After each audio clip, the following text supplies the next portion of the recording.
Bom dia, galera. Meu nome é Luan Fonseca. Eu vou falar sobre campos dinâmicos no Django. É, Meu sotaque é carregado porque eu sou do Nordeste. Acho que alguém já deve ter percebido. Eu falo muito palavrão, então se alguém se incomodar, me desculpe. É meu jeito. Já repararam isso ontem, sentado no Open Space. Ninguém tava nem conversando, mas eu tava lá, falando palavrão pra caralho. E é bom pra descontrair também. É uma técnica. Certo? Vamos começar. Pronto, meu nome é Luan Fonseca, eu tenho 21 anos, eu moro em Natal, porém eu nasci em São Paulo, e eu sou pythonista de coração, alma e do que puder mais ter. Eu uso Python desde 2011, foi quando eu comecei a trabalhar, eu cheguei lá sem saber porra nenhuma de Python. Cheguei, tipo, sabia um curso velho de PHP de 90 horas. Aí eu tive que encarar o Python e Django de primeiro momento. Então, tipo, eu escrevi uma aplicação que era para prestar suporte à mesma empresa de dois cantos. Tipo, tinha a parte administrativa e uma parte de cliente, onde outras pessoas iam fazer as mesmas ações do lado de mim, da área de mim. Porém, eu não sabia programar, então eu copiei o código que tinha aqui, coloquei aqui e tudo funciona até hoje lá. Tem outro menino que dá suporte, mas não sou mais eu. E hoje eu vejo isso e me sinto pena, porque, porra, cara, que código ruim da porra que eu escrevi. Mas a vida é assim, tem meu karma lá. E eu trabalho nessa empresa há 2 anos, foi meu primeiro estágio, eu estou lá até hoje. A gente tem um produto que é o que fez o impulso inicial para escrever essa biblioteca que eu vou falar hoje. E eu faço engenharia de software na UFRN, que é um bacharelado. E lá a gente tem uma empresa júnior que a gente usa Ruby. Ou seja, eu sou um pythonista com um pé em Ruby. E eu acho muito legal essa parte do Ruby, da preguiça dos caras de programar, não sei o que, das bibliotecas, da quantidade de eventos que eles fazem, a organização. Tinha o Ocean Rails lá em Natal, não sei se alguém conhece, que era um evento muito grande. E a gente está mudando o curso, porque lá é um curso de Javeiro, como qualquer universidade federal, acho que no Brasil. É muito Java, muito coisa escalável, que Python não escala, que Ruby não escala. E nós da ForSoft estamos conseguindo mudar isso com o tempo. Já tem um professor de toda a grade de 4 anos que já aceita projetos em Ruby e em Python. É, um professor de 4 anos, tipo, tem uns 15 professores, só um que aceita. Mas a gente está caminhando com o tempo, certo? E eu sou entusiasta e evangelista. Isso quer dizer o quê? Em qualquer canto, qualquer palestra que tiver para ir, eu vou falar de Python. Se tiver palestra de empreendedorismo, eu vou falar de cases de empreendedores e startups com Python. Se tiver palestra de open source, eu vou falar de open source com Python. Se tiver palestra de motivacional, eu vou falar de Python de algum jeito lá, porque é o que eu gosto mais de fazer. Eu fico muito feliz fazendo isso, porque eu conheço muita gente. Tipo, teve a Python Nordeste ano passado, esse ano. E eu conheci a galera de Recife, e hoje a gente tá no mesmo dormitório, amigo pra caralho. Tá muito legal. Enfim, falar de código. Essa biblioteca que eu vou falar, ela tá na versão 0.7.7, porque eu não fiz o upload pro PyPy ainda, do código que eu programei de madrugada. Então, quando eu sair daqui, vai ter a versão 0.8 lá. Ela está em produção na minha empresa, só que eu não recomendo vocês colocarem em produção agora, porque não é tão estável, muda muita coisa, mas relaxe, dá para usar. Só não recomendo, mas use, certo? O primeiro programa. E o título da palestra tem essa palavrinha chamada NoSQL, que gera uma flame wall muito fácil, como gera no Facebook do meu amigo Fernando ali, que é, é uma questão muito delicada você falar de banco não relacional, porque entra em uma filosofia estranha, porque tipo, você está negando que algo não é relacional. Então ele pode ser qualquer coisa menos relacional. Ou seja, eu posso falar que esse computador é no gold. Ele não é feito de ouro. Eu posso falar que aquela cadeira é no gold. Mas ela não tem nenhuma relação com esse computador. Saca? Isso gera muito problema, porque você vai relacionar MongoDB, Redis, Riak, Cassandra, sei lá, qualquer banco que não seja relacional, CouchDB, qualquer banco vai ser a mesma coisa. Isso não é bom, porque o nego vai querer usar ele para a mesma coisa em vários lugares. Você não usa Redis para storage principal, você não usa Riak para... Enfim, eu não sei, eu não uso Riak. Eu só usei Redis e MongoDB na minha vida.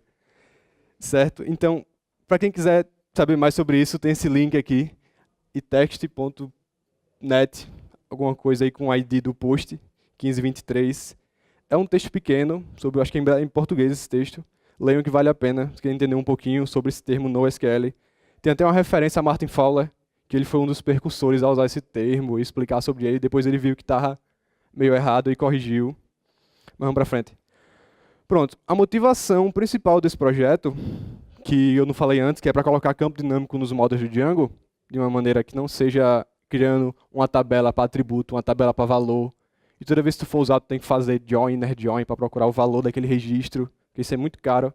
CMS tem muito disso. Tem uma aplicação chamada Django IAV, que é justamente isso, e eu não gosto dessa abordagem, acho muito cara. É você ter um schemaless, ou seja, você não tem um esquema definido como a gente tem no banco relacional, que a gente tem que definir, eu quero esse model com esse campo Charfield. Então você vai ter que rodar uma migration, vai ter que parar teu sistema, levantar, tu vai ter que fazer suporte caso aquele campo mude de nome. Beleza, você tem o South, para quem não conhece é SOUTH, que é uma aplicação perfeita para esse tipo de coisa de migração. Você pode fazer data migration, onde você escreve um pouco de Python para atualizar os valores dos registros lá do banco. E você precisa de uma variabilidade muito grande nos fields, porque, tipo, imagina uma aplicação onde você tem um model e o usuário final que vai usar, que não é ninguém programador, vai escolher as informações que ele quer colocar nesse model. Isso é perigoso, porque qualquer coisa na mão de usuário é perigoso. Mas é uma necessidade em alguns casos. CMS precisa muito disso. O cara quer colocar um campo de e-mail em algum post, e aí o cara... Ou então, numa newsletter, alguma coisa assim, o cara precisa colocar o e-mail lá, certo?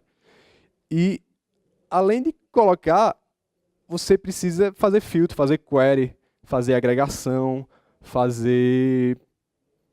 qualquer operação que a gente faz hoje em dia, fazer count nesses models. Então, teria que funcionar também. E eu, desde o começo, quando eu comecei a escrever o código com o pessoal da empresa, a gente tinha isso em mente, que a gente vai fazer sem quebrar o Django. Porque não adianta a gente passar 3 meses programando, quebrando o Django, escrevendo SQL na mão, porque isso não vai ser escalável e não vai ser nem um pouco bonito. E quando um usuário escolher muitas informações, ela não pode ficar num formulário de tipo 3 páginas de rolagem. A gente quer colocar num field set, numas abazinhas do Bootstrap, a gente quer fazer uma mugangazinha mais arrumadinha para colocar. Pronto, voltando à preocupação que eu falei antes, a gente tem que deixar tudo transparente, porque isso vai ser bom. Se a gente quiser usar uma biblioteca externa, vai estar tudo ok, não vai ter problema nenhum, vai ser muito fácil, não vai ter dor de cabeça. A gente não vai ter que fazer fork de biblioteca para poder corrigir o código dos caras, para poder funcionar com o da gente. E se tiver, não vai ser muita coisa, como já aconteceu uma vez na biblioteca. Talvez eu fale aqui, se der tempo. Então, o meta options dos models tem alguns métodos que ele usa para criar campos. Não é nem criar, a palavra errada. Para setar os campos no models, os campos que estão definidos no teu models.py lá que tu definiu, Charfield, datetime. Quando você vai instanciar um objeto de um model, ele passa por esses models para setar as coisas, para preencher. E para os forms também. O forms também tem algumas coisas, como o widgets, onde você pode passar uma classe por HTML que vai refletir lá no inputzinho, que vai aparecer no formulário do cara. Então a gente queria também manter esse tipo de coisa, porque vai diminuir muito o suporte da gente. Além de tudo, que eu particularmente insisti muito nessa parte dos managers.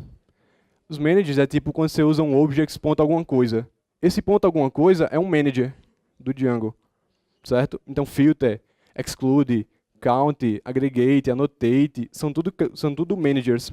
E eu queria manter eles, certo? E vocês viram ontem a palestra do Bernardo sobre o Model Mummy, que é um negocinho para criar e tal, você usa para teste, ele é bem legal. Aí como eu fiz do jeito certo e com um pouco de trabalho, a aplicação dele no Model Mummy funcionou sem problema nenhum com a biblioteca.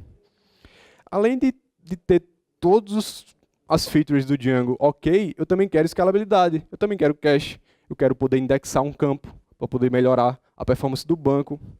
E, desde o começo, manter em mente o quê? o que é do banco fica no banco. Eu não quero ficar fazendo pickle de um text area, como muita gente faz. Ou seja, o cara cria um campo JSON dentro de um text area, de um text field, e fica fazendo pickle. Quando ele vai salvar, ele salva dentro de um campo de texto enorme, com um JSON gigante. Quando ele vai pegar de volta, ele traz esse JSON, dá um evil, dá um pickle mesmo, tem biblioteca de pickle, para poder transformar aquela string em JSON de verdade, para daí, com essa arruma de texto, ele poder criar os campos dele. Eu não quero fazer isso, porque isso é coisa de corno, certo? E eu não quero usar o que eu falei no começo, que era aquela história de duas tabelas, uma para atributo, uma para valor, não sei o quê. Eu não quero usar isso porque é caro, certo? E, então, tendo tudo isso em mente, a tecnologia que eu escolhi foi o HStore. Eu não sei a pronúncia dele, eu falo HStore, porque o Nordeste é forte, e é mais forte do que o inglês, não tem HStore. Ele é um tipo de dado do Postgres, da versão 9.0, 9.1 em diante. A gente está na versão 9.3, eu acho, não acompanho muito. E a estrutura dele é chave-valor. Como se fosse um... Todo mundo entende quando eu falo Redis? Redis é um campo que é tipo um dicionáriozinho Python. Ele é só isso, só que ele tem outras funções por cima. Você pode calcular, você pode adicionar, tirar, contar. Só que, em essência, ele é só um dicionário, onde ele tem as chaves, uma chave única, dois pontinhos, um valor, que é string. E o HStore é muito parecido. Ele é uma chavezinha string com um valorzinho string, e só string.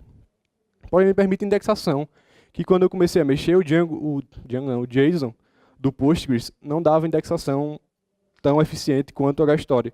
E até Masanori, depois da Python Nordeste, veio falar, cara, eu já li uns papers sobre esse HStore e ele realmente funciona, ele é mais rápido do que o JSON, é mais rápido do que MySQL, do que outras coisas. Eu, que legal, cara, já está escolhido, já é tarde.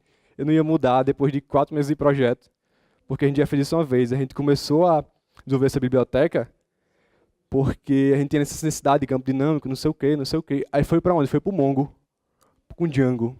A gente foi para o Mongo, a gente perdeu tipo 2 meses fazendo a admin funcionar. Isso há 1 ano atrás. Aí, tipo, 2 meses quebrando a cabeça. Aí chegou uma hora que deu um bug que era uma linha de código que não fazia nada, chamava uma função e, de repente, o código quebrava. Tipo, dava um bug, puf, parava e eu não sabia como debugar. Não tinha PDB, não tinha debugador onisciente de Rodrigo Senra que desse jeito. Aí, meu irmão, isso não vai dar. A gente tirou um final de semana lá na empresa, eu, meu chefe e outro programador da gente, para achar coisas. A gente foi para Ruby, a gente foi para colocar um Redis para guardar essas informações dos campos e deixar com um banco normal. E quando a gente fosse usar, a gente tem que acessar lá e trazer e não sei o quê. Aí o Redis, a persistência dele não é garantida. Aí a gente começou a ter merda. E não, vamos procurar outras coisas. Aí o outro programador veio com esse HStore. Ele, cara, isso é do Postgres. Aí, porra, é do Postgres, então presta. Foi mais ou menos assim que a gente decidiu. Certo? E esse aqui é mais ou menos a estrutura de um select, se a gente fosse fazer numa tabela. Ou seja, você tem que criar uma extensão, porque ela não é padrão. Você tem que criar uma extensão, mas uma linha de código não faz mal a ninguém. Você cria a extensão no teu banco, chamada HStore, e aí você pode setar um registro lá, um campo, do tipo HStore, que seria esse campo. Certo? E para eu poder acessar um valor dele, eu boto esse tracinho, boto esse hífen maior que. Tipo, eu estou acessando o valor daquela chave. E tem outros operadores, tem um arroba maior para ver se existe. Só que eu não precisei usar não, usei só esses daí que resolveu. Muito bem. Certo. Como eu expliquei um pouquinho antes, o porquê da HStore, é porque ele é Postgres. Ele foi a primeira solução que a gente viu um final feliz. Porque o Mongo a gente perdeu a autenticação, perdeu o permission, perdeu o content type, perdeu tudo que o Django tinha de bom. Aí não, se fosse fazer isso aí, vamos usar PHP. Tá? Não tem pra que usar Django, vamos usar outra coisa que não tenha nada. Certo? Aí, quando a gente viu a HStore, a gente pensou, porra, a gente vai ter o ACID, toda aquela persistência boa do Postgres a garantir as transações com um schemalazinho pequenininho que a gente vai precisar, em um campo só. Então vamos fazer o quê? Vamos guardar o nome do campo na chave e o valor vai ser daquele registro. Ou seja, deixa eu passar aqui para ver se eu acho. Aqui. É assim que funciona. esse aqui é meu campo HStory, esse aqui é um campo normal, name, ID, certo? E a chave é o nome do campo em uma estrutura que eu fiz, para poder guardar o campo, se eu quiser as informações. Mais ou menos isso que funciona. É muito simples, vocês podem ver. Aqui, caso eu precise instalar no Django, eu faço isso. Por quê? Porque como ela não está estável, eu preciso fazer algumas coisinhas para poder fazer funcionar. Tipo, South, ele não funcionou de cara. Tem tipo 2 linhazinhas de código no South que a gente teve que forcar e os caras não aceitaram o pull request. Tipo, faz um ano isso que os caras não aceitaram o pull request e a gente tá tendo que instalar o South na mão do repositório da gente. Certo? Mas para esse caso aqui não vai precisar instalar o South, é só dar um 5db que resolve. Esse Django HStory é uma biblioteca que provê esse campo para o Django. Porque normalmente você usa, tipo, quando você vai instalar um JSON, o framework padrão não provê um campo do tipo JSON. Aí você dá um pip install Django JSON. Deve ter uma biblioteca com esse nome, com certeza. Certo? Aí você vai poder usar ele nos teus models, normal, dependendo do teu banco e tal, ele se preocupa com isso. Nesse caso é a HStory que a gente usou, Django HStory, que a gente forcou. Esse multimail é o nome da minha empresa, que a gente tem um GitHub lá, que tem os códigos da gente que a gente usa. Não é tudo aberto, mas é a parte que pode ser aberta, a gente abre. Que é interessante. Pronto, para eu configurar no meu projeto Django, seria mais ou menos essa configuração. Eu uso a engine do HStory com o Postgres PsychoPG2. E eu tenho que colocar esse PG version também, porque o campo HStory só funciona na versão 9 ponto alguma coisa. Então a biblioteca do cara checa isso. Então tem que colocar para o cara poder saber, ó, pode colocar aí que está tudo bem. Ah, tem para baixo aqui. Pronto. Além de colocar as configurações dos bancos de dados, eu tenho que instalar a minha app. Acho que todo mundo já instalou uma app aqui, quem já fez alguma coisa em Django, não tem muito problema. Uma app é um pacote Python, que tem um model dentro, que o model reflete as tabelas através de um ORM, que é um objeto mapeamento relacional, não lembro como é em português. Certo? Mas é basicamente tabela virando classe, para você poder trabalhar com objeto em vez de registro, em vez de SQL na mão. Certo? E eu instalo o HStory Flatten Fields, que tem um nome meio grande, porque não tem muita criatividade com o nome. Certo? E o HStory, que é para prover esse campo para a gente. Pronto. Se eu quiser definir um model com essa estrutura, com esses campos dinâmicos já, com tudo feito para mim, eu só preciso fazer que ele herde dessa minha classe, dessa minha HStory model, que está no pacotezinho flattenfields.models, import HStory model ou asterisco. Eu coloquei asterisco porque não tinha espaço para eu colocar o nome da classe ali, eu tive que colocar asterisco. E isso não quebra em quase nada o comportamento padrão de um model. Só quebra porque tem coisa que o Schemaless tem as coisas dele. Tipo, se eu fizer um filter e passar um campo inexistente, ele não vai poder xingar. Porque eu não vou varrer uma tabela do Postgres todinha para ver se aquele campo existe e reclamar com o cara. Eu vou dizer que não achei nada. Só. Certo? O MongoDB também é assim. Se você fizer um find, não lembro mais como é, e passar um campo qualquer, ele não vai reclamar com você que aquilo não existe. Como eu falei, a estruturazinha como fica na tabela do banco, certo? A chave é o RG de Jesus lá. Meu herege isso aí, mas tudo bem. Pronto. Indo para a parte do model agora, como eu consegui mexer no filter e fazer ele funcionar com o que eu queria, eu consegui manter os lookups, que é esse underline, underline, alguma coisa. Onde isso é lookup. É menor que, maior que, existe, contém, não contém, regex, eu consegui fazer isso. E bem simples até, eu gostei. Não ficou muito bonito o código, porque a gente faz nas pressas, mas resolveu esse problema. E aqui é um exemplo que eu tenho 10 registros nesse person, tenho 10 objetos persistidos no banco, e esse idade é um campo dinâmico. Esse idade não está definido no model. Deixa eu ver se eu acho o model aqui, tá vendo? Eu só tenho um name definido no model. O idade eu criei lá pela interfacezinha de mim, ou como você preferir criar. E eu fiz o quê? Me traga as pessoas com a idade maior ou igual a 21 anos. Aí ele trouxe um conjunto. Aí eu agora conte. Aí ele manda o count, o select count asterisco, porque isso foi bem otimizado, eu gostei do Django por causa disso. Ele não faz um select e conta, como algumas outras frameworks fazem. Ele manda a query para o banco mesmo. Só o count, bem baratinho, alguns milésimos de segundos. E eu fiz a mesma coisa para o outro, para poder ver a diferença.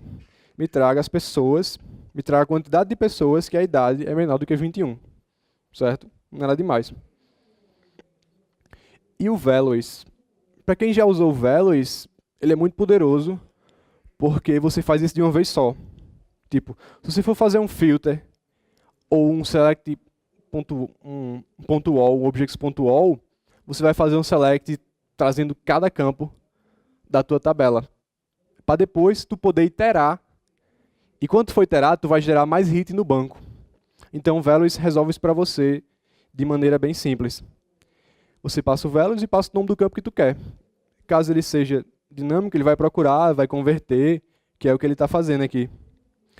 Esse data de nascimento, ele é do tipo date. Eu tenho lá uns tipos básicos, certo? Que eu digo, tal campo é um Charfield, tal campo é um text area, tal campo é um date time.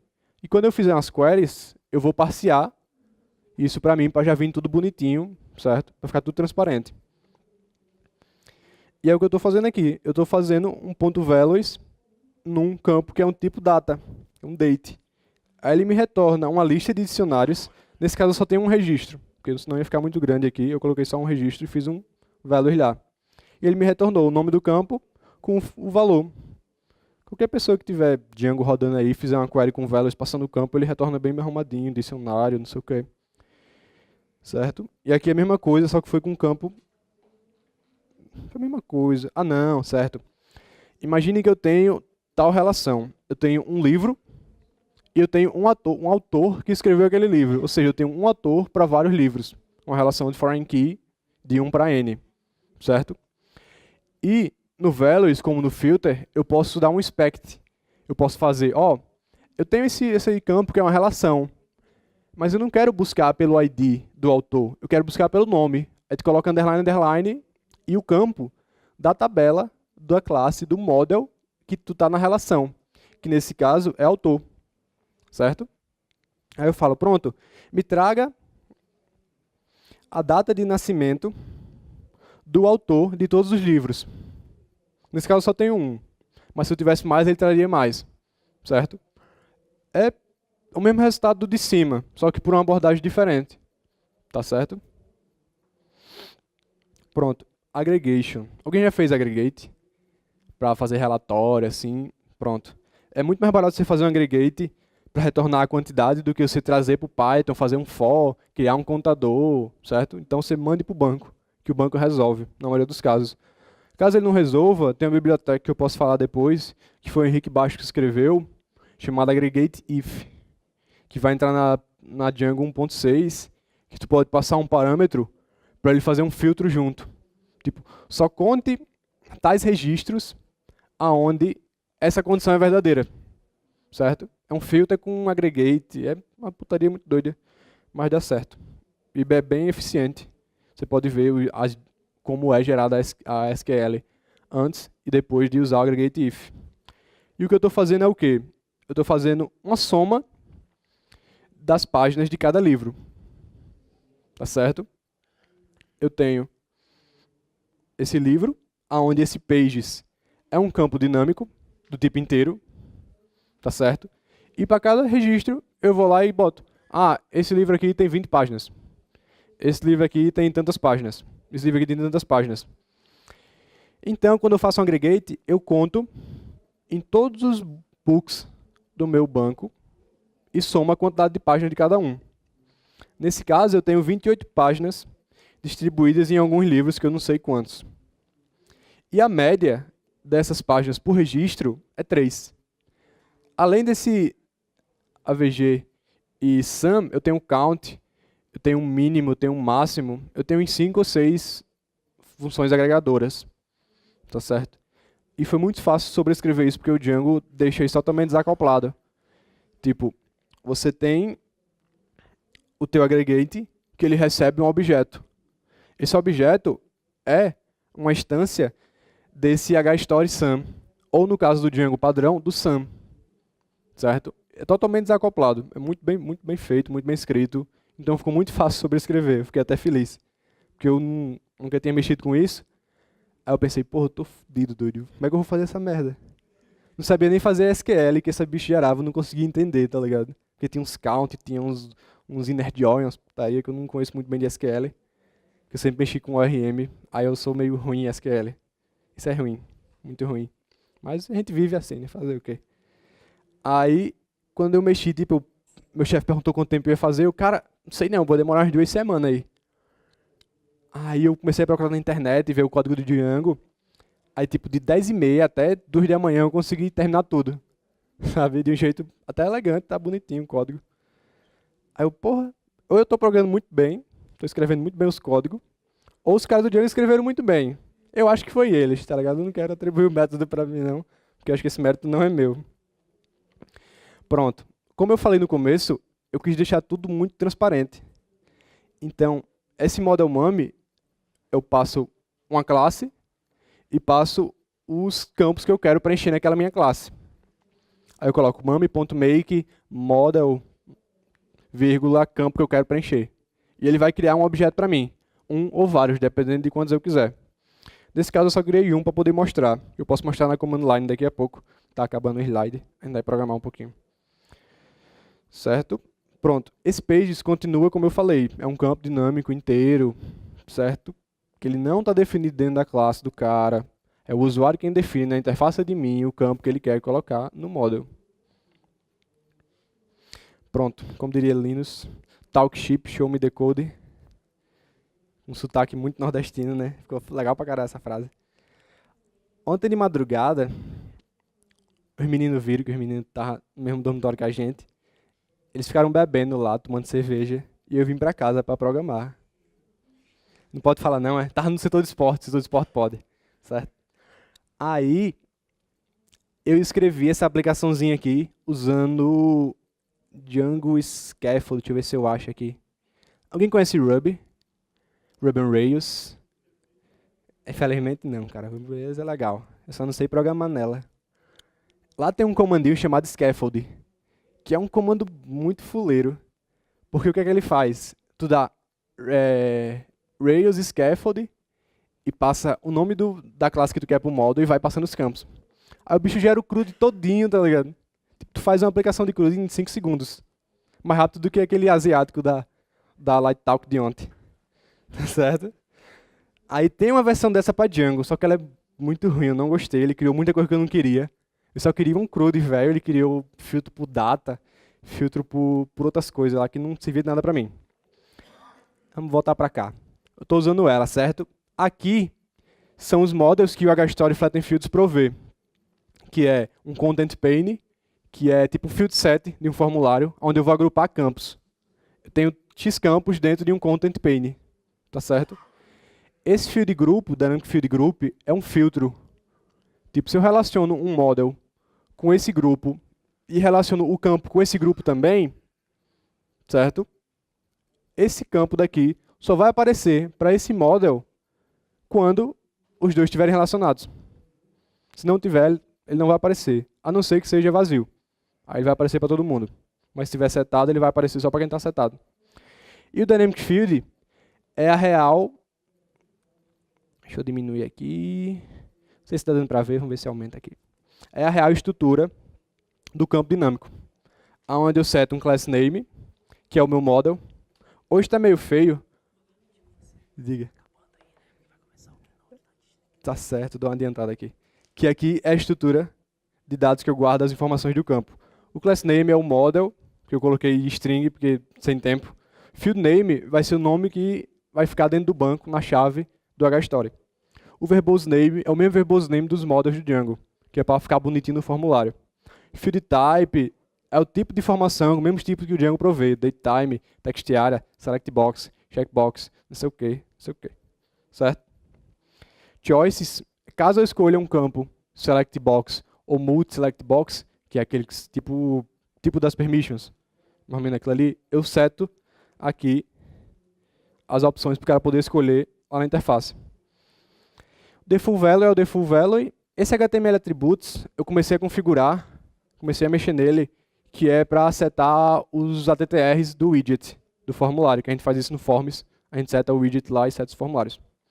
E o Groups é o que eu expliquei, que é a questão do grupo lá. Pronto, eu fiz essa aplicaçãozinha que eu tenho 3 models só. Eu tenho um autor, um livro e uma editora, que eu não sei se é assim em inglês, eu coloquei no Translate, foi o que saiu, certo? Aí eu tenho aqui, vou criar um autor. Pronto. Aqui ele já tem as abas que eu falei do Content Pane, que ele tem uma aba por padrão default. Aqui é o Dynamic Group. Então se eu vim aqui e criar um campo, acho que já tem um criado aqui. Tem um pages é para book. Vamos colocar, sei lá, vamos colocar autor. Viu o que eu coloquei antes? Não coloquei nada. Eu gosto de usar esse prefixo porque fica mais fácil de você não bater com os campos que você quer criar estaticamente. Name, ele vai ser um input. Não vou colocar ordem, nem blank, nem nada. Vou relacionar ele com a nova tag. E no painel que eu vou criar agora, chamado informações. Informações. Ele é do content type, que eu comecei a corrigir já aqui. Autor e do grupo nova tag. Vou salvar. E aqui ele vai aparecer informações. Ele apareceu o Content Pane porque está no mesmo Content Type, no mesmo model. Tá certo? Mas quando eu vim aqui setar e vim aqui em atualizar, eu vou poder vir aqui e preencher o nome. Sem escrever uma linha de código. Tá certo? Botar João. Vai aparecer aqui João. Tá ok? Deixa eu ver se tem mais alguma coisa para mostrar de legal. Podia fazer uns filtros e tal, mas pelo que tá me falando ali, o tempo tá acabando. Tu tá gerenciando aí, meu velho? Ah, é? Beleza. Vamos ficar aqui até quando a galera quiser. Deixa eu ver se eu faço mais alguma coisa. Vamos usar um campo mais rebuscado. Vamos botar autor, sei lá, preferências. Preferências. Esse preferências vai ser um mood select, para poder mostrar ele e tal. Humor, ação, aventura, romance, certo? E eu vou setar ele para ninguém, vou deixar só para colocar mesmo. Sem parar projeto, sem fazer nada, eu vou vir aqui atualizar e vai ter as opções. Certo? Sem parar projeto, nem porra nenhuma, eu tenho as opções. E bugou aqui o template, ó. Que legal. Que legal, cara. Quebrou. Por que eu não sei. Não sei, tem que ver. Deixa eu relacionar ele a um grupo para ver se é isso. Vou botar nova tag.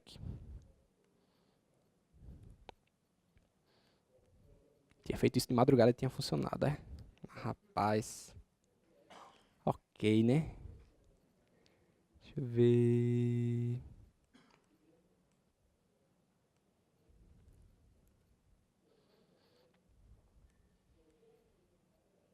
Bicho corno da porra. Mas enfim, ele funciona, certo? Acreditem em mim. É só porque vocês estão olhando, ele tá com vergonha esse código aqui. Aí ele fuleirou comigo. Mas, teoricamente, é isso que ela faz, certo? Eu posso fazer query aqui, posso fazer altas putariazinha. Não. From core.models. Importe tudo. Tem um book. Tem um registro. Posso fazer o values. Vai mostrar todos os registros aqui. Eu posso fazer tipo pages maior que 10. Eu escrevi o que errado aqui. Ah, tá certo. É filter. Botar um values pra gente poder ver. Certo? Acabei de fazer uma query. Deixa eu abrir aqui um color tail para ver o que ele está mandando para o banco. Para fazer um ponto count. Aqui, não sei se dá para ver direito. Mas ele está mandando exatamente select count. Esse código tronchão aqui é porque, como ele está em texto, qualquer condição que eu queira fazer, qualquer filtro, eu tenho que parsear para o tipo que eu estou passando. Ou seja, se eu disse que esse cara é um inteiro, para eu poder bater com alguma coisa, eu vou ter que converter ele para inteiro. Só que isso não é caro para o Postgres, porque ele é foda. Isso dura, tipo, alguns milhares de segundos, menos de 10. tá certo? Essa conversão é muito rápida. E é basicamente isso o projeto em si. Como eu falei, ele está muito criança ainda. Está nem 1.0. Tem o GitHub dele aqui em algum canto. Tá aqui. Tem 300 commits só, uma existe perdida aqui. Mas ele é bem legal. Quem precisar usar, pode mandar e-mail para mim, falar, a gente senta junto para escrever alguma coisa, para ver se dá certo. Meus contatos são esses, GitHub, luanfonseca@gmail.com. Alguma pergunta, alguma coisa?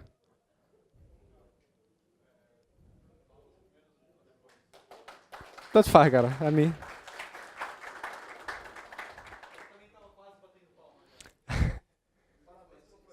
Obrigado, cara. Massa, cara. Porra, que bom, doido. Que bom que alguém gostou.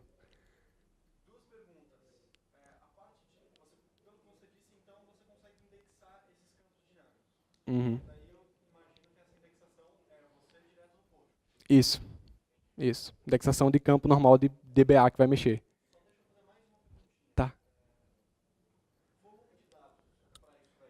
Hum. Uhum. Uhum.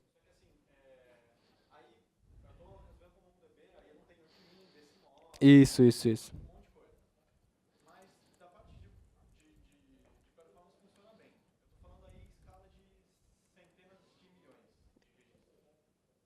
Tem que sentar pra conversar, né?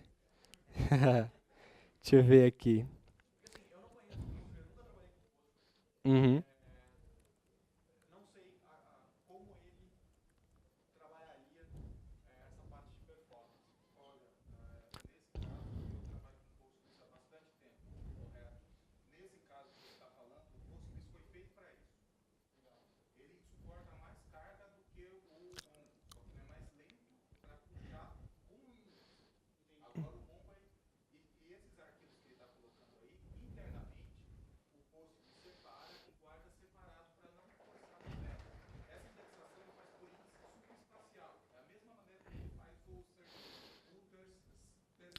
Full text search. Search.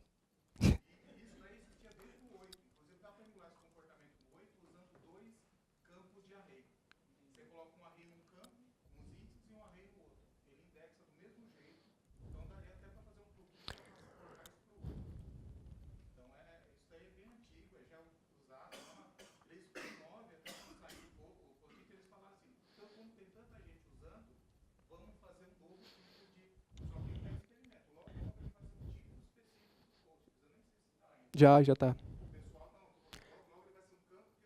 Sim. Tá certo.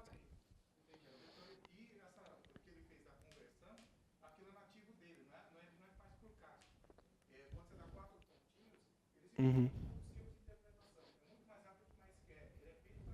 Isso.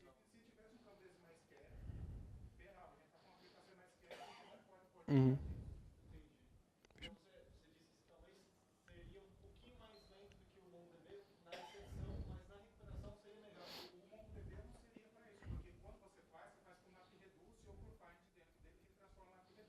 Uhum.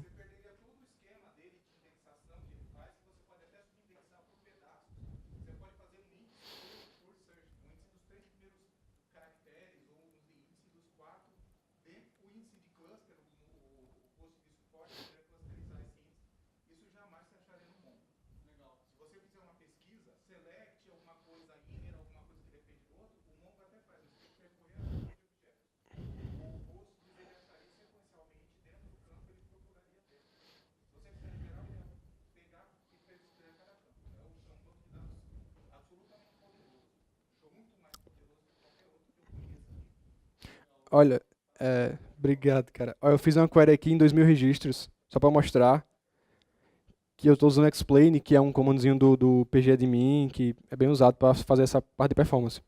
Em 2000 registros, ele demorou 2 milissegundos, sem index nenhum, sem nada. Ele está fazendo uma busca de ODN. É uma música sequencial, que eu não sei essa parte acadêmica. Se eu fizer um índice, ele vai usar uma árvore binária para guardar essa galera que eu escolhi. Eu acho que é uma árvore binária, né, que ele usa. Uma B-tree. É a hash? Ah, beleza. Pronto, ele usa uma árvore hash Árvore não, uma estrutura de dados hash. Não existe árvore hash.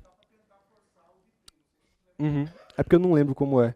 Eu tô inserindo aqui 2 milhões, não sei se vai dar tempo que o cara vai ter que me expulsar em algum momento aqui. Vai ter um keynote do Google. O cara da organização apareceu 4 vezes ali já. Diga.